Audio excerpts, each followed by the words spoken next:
প্রিয় দর্শক, আসসালামু আলাইকুম। আজকে জিভে পানি আসার মতো রেসিপি নিয়ে হাজির হলাম আমার রান্নাঘরে। আজকে দেখাবো জলপাইয়ের আচার। জলপাইয়ের এই আচারটি একবার খেলে কিন্তু বারবার খেতে ইচ্ছে করবে, আর এভাবে আচার দিলে অনেক দিন পর্যন্ত ভালো থাকবে। সো চলুন দেখে নেওয়া যাক আজকে আমার জলপাইয়ের আচারের রেসিপি। এর জন্য আমি জলপাইগুলোকে ভালো করে ধুয়ে তারপর কিন্তু সিদ্ধ বসিয়ে দিয়েছি। জলপাইগুলো সিদ্ধ হওয়ার পর এভাবে ছেঁকে উঠিয়ে নিচ্ছি।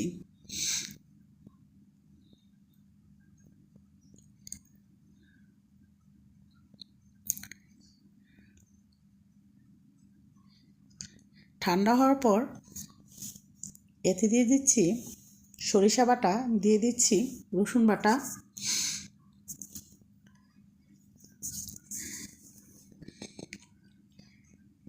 তারপর দিয়ে দিচ্ছি হলুদ এবং মরিচের গুঁড়ো। আমি কিন্তু সরিষা এবং রসুন ভিনেগার দিয়ে বেটেছি, পানি দিয়ে বাটলে কিন্তু নষ্ট হয়ে যেতে পারে। দিয়ে দিচ্ছি স্বাদ মতো লবণ। এবার সবগুলো একসাথে মাখিয়ে নিচ্ছি।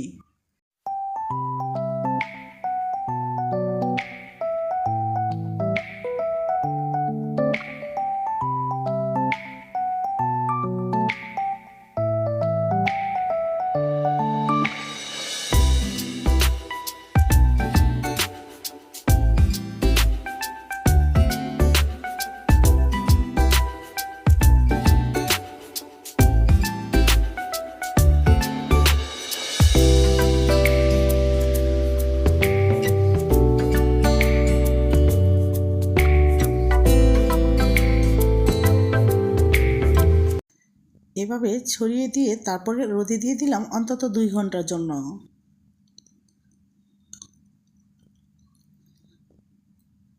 2 ঘন্টা পর ফিরে আসলাম আবার চুলায় প্যানের মধ্যে দিয়ে দিলাম সরিষার তেল, দিয়ে দিচ্ছি দারচিনি, এলাচ, তারপর দিয়ে দিলাম সামান্য রসুন বাটা, আর দিয়ে দিচ্ছি চিনি দিয়ে তারপর ভালো করে নেড়ে চেড়ে চিনিগুলোকে গলিয়ে নিতে হবে। এবার দিয়ে দিচ্ছি ভিনেগার দিলে চিনিটা খুব দ্রুত গলে যাবে। এবার নেড়ে চেড়ে চিনিটা যখন মিশে যাবে তখন দিয়ে দিচ্ছি চিলি ফ্লেক্স। শুকনো মরিচ টেলে তারপর গুঁড়ো করে চিলি ফ্লেক্স বানিয়েছি।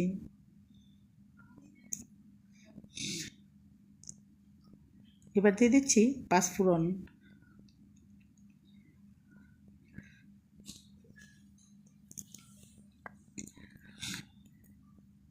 এবার গলানো জলপাইগুলো দিয়ে দিচ্ছি, আর জলপাইগুলো কীরকম হয়েছে শুকিয়ে দেখতে পেয়েছেন।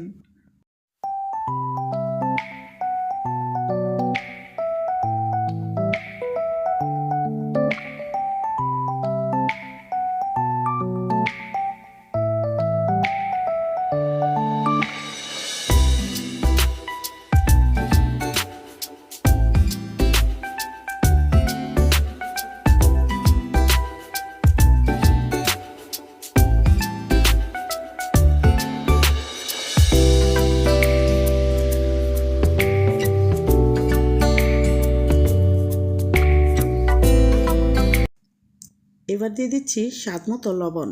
লবণ যে যেমন খেতে পছন্দ করেন সেই অনুপাতে দিয়ে নেবেন। আমি আবার আচারে লবণটা একটু বেশি পছন্দ করি। এবার একটু সময় নিয়ে জাল করে নিতে হবে। আচার বানাতে একটু ধৈর্যের প্রয়োজন হয়। চুলার ফ্লেমটা মিডিয়াম টু লো হিটে রেখে তারপর আচারটা বানিয়ে নিতে হবে। একটু ধৈর্য ধরে বানিয়ে নিলে অনেক দিন পর্যন্ত ভালো রেখে খেতে পারবেন। সো এখন হয়ে গিয়েছে, আমি নামিয়ে নিচ্ছি। ঠান্ডা হওয়ার পর তারপর কিন্তু বয়মে ভরে নিব। আর গরম অবস্থাতে কোনোভাবেই বয়মে ভরার চেষ্টা করবেন না, তাহলে কিন্তু নষ্ট হয়ে যাবে। আর আচার বয়মে ভরার পর রোদ দেওয়ার চেষ্টা করবেন। রোদ দিলে আচারের টেস্ট কিন্তু অনেক গুণ বেড়ে যায়। আচারটা বয়মে ভরার পর ওপর দিয়ে একটু সরিষার তেল দিয়ে তারপর রোদ দিবেন, তাহলে আচারটা ভালো থাকবে। সো ভিউয়ার্স, ভিডিওটি দেখার জন্য অসংখ্য ধন্যবাদ। ভালো থাকবেন। আল্লাহ হাফিজ। আসসালামু আলাইকুম।